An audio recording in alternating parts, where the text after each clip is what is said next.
As we sit here today, do you still think that it's acceptable to share your bed with children? Of course. Of course, why not? If you're going to be a pedophile, if you're going to be Jack the Ripper, if you're going to be a murderer, it's not a good idea. That I'm not.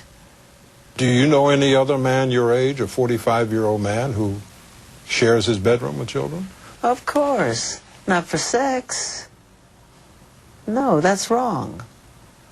Well, let me say, from my perspective, my experience, I don't know any 45-year-old men who are not relatives of the children who share their bedroom with other children. Well, what's wrong with sharing your bed? I didn't say I slept in the bed. Even if I did sleep in the bed, it's okay. I am not going to do anything sexual to a child.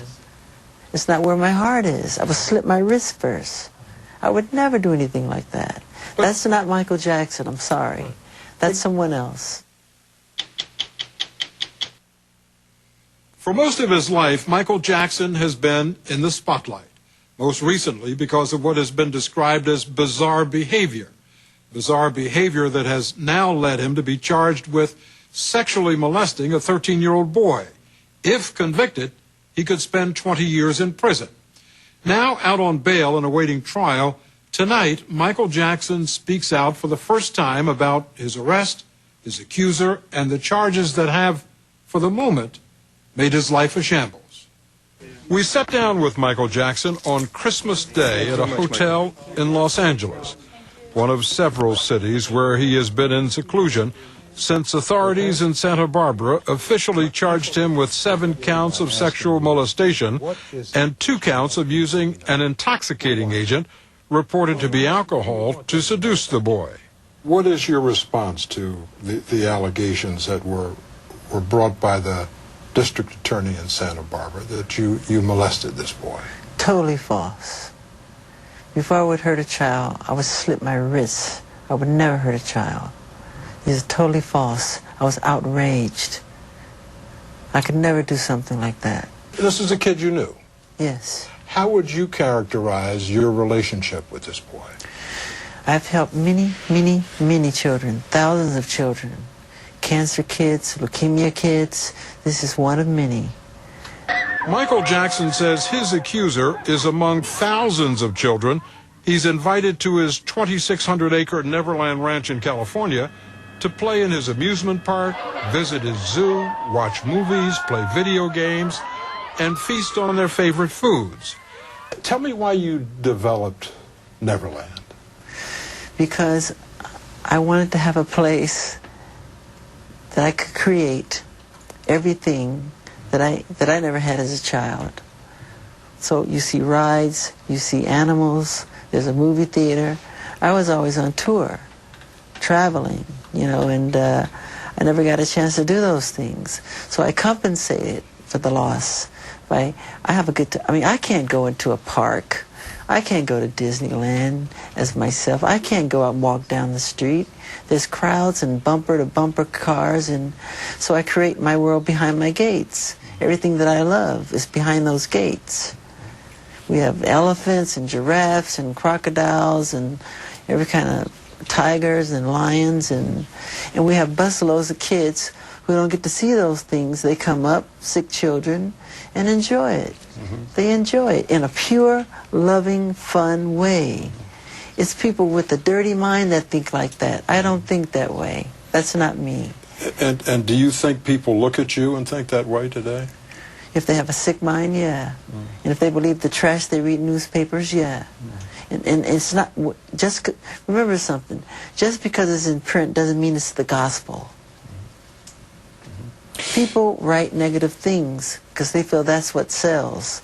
Good news to them doesn't sell. And Jackson says his relationship with this boy he first met a year ago was positive. He says he was determined to help him with his battle against cancer.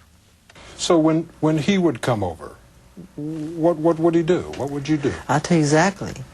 When I first saw him, he was totally bald-headed, white as snow from the chemotherapy, very bony, looked anorexic, no eyebrows, no eyelashes, And he was so weak, I would have to carry him from the house to the game room or push him in a wheelchair to try to give him a childhood, a life, because I felt bad, because I never had that chance, too, as a child. You know, and so I know it felt like in that way, not being sick, but not having had a childhood.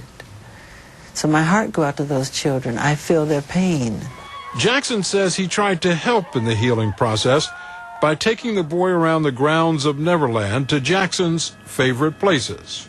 He had never really climbed a tree, so I had this tree that I have at Neverland. I call it my giving tree, because I like to write songs up there. I've written many songs up there. So I said, you have to climb a tree. That's part of boyhood. You just got to do it.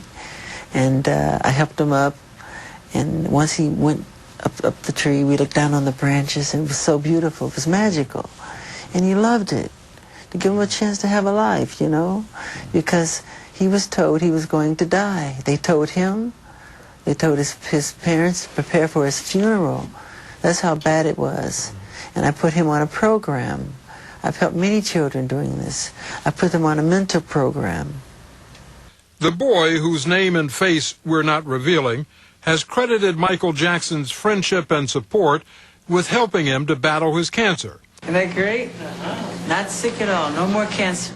And last February, in a British documentary that was filmed before the boy alleged he was sexually molested, he said that he had stayed overnight at Jackson's home many times and had slept in his bedroom. There was one night I stood in there, I asked him if I could stay in the bedroom. He let me stay in the bedroom. And I was like, Michael, you can sleep on the bed. And he was like, no, you sleep on the bed, sleep on the bed. We're like, no, you sleep on the bed. And then he finally said, okay, if you love me, you can sleep on the bed. I was like, oh, man. And so I finally slept on the bed. That comment, along with Michael Jackson's startling confession that he had shared his bed many times with children, spurred an investigation last February by the Los Angeles County Department of Children and Family Services, which interviewed the boy and his mother to determine whether he had been sexually molested by Michael Jackson. According to an agency memo, the child denied any form of sexual abuse, and the investigation by the Sensitive Case Unit concluded the allegations of neglect and sexual abuse to be unfounded. Over the next several months, relations between the boy's family and Michael Jackson deteriorated. According to sources close to the family, the boy's mother had suspicions that Jackson was serving alcohol to her 13-year-old son, who was still suffering from cancer. Eventually, she took her suspicions to the district attorney, and that led to a full-scale investigation by his office and the Santa Barbara County Sheriff. An arrest warrant for Mr. Jackson has been issued on multiple counts of child molestation. The bail amount on the warrant has been set at $3 million. If Michael Jackson's watching this right now, what's your message to him? Get over here and get checked in. We would encourage him to turn himself in and cooperate with law enforcement. Yeah.